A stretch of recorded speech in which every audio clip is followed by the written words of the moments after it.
Although his fascist regime has been gone for almost 4 decades, the dictator Franco is still in the hearts and minds of the people of Madrid. However, because of the Pact of Silence and other laws enforced by the Spanish government, this is not always noticeable at first glance. Franco's statue that they took out of Nuevos Ministerios, I don't know if you know this, it was like about 6-7 years ago. It was a huge thing, and that's like the big thing they took out of it was Franco's statue. And for me, something kind of like good, because my grandma didn't have to see it every day anymore for the rest of her life, which is she would spit on him every time she saw him. And for some of the people, it's a good thing not to remember that figure of that authority of Franco. But at the same time, it's part of who we are. It's part of what happens. The Arco de la Victoria in Moncloa, which I believe is the only commemorating arch of the victory of one part of Spain against the other part of Spain. The context of what people find so offensive generally of the Victory Arch is that if we look in architecture, monument history, the Victory Arch is usually built to commemorate some kind of a victory over a foreign invader, occupation, or otherwise. In this case, the Victory Arch is built sort of as the vanquished over the vanquished of the internal other, right? Republicanism itself. Temple de Bod is an ancient Egyptian temple given to Spain by Egypt.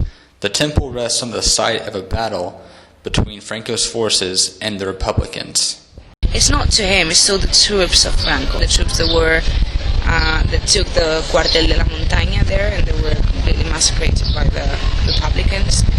That's a monument from Franco, made by Franco, like not by him, but during his time, to remember the troops that were falling in general during the war, which were less people than the Republicans, I have to say. And if you look at the numbers, it's just obvious. It's not something I'm making up. Not only because they were military trained, the Franco troops, but also because they were helped, by the Nazi brigades and Hitler and Mussolini and all these people. So in the Bod Temple you have this statue that doesn't really say anything, but if you look at the floor, it's Franco time. The place where New Year's is celebrated in Madrid, the main building, used to be the General Directorate of the Police under the Franco regime, and many people were tortured there and were executed there.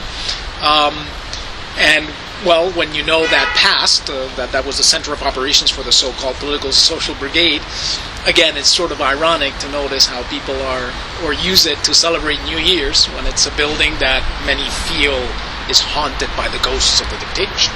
To recover from something, we have to talk about it, we have to deal with it, we have to understand it and look at it from different perspectives, not just one.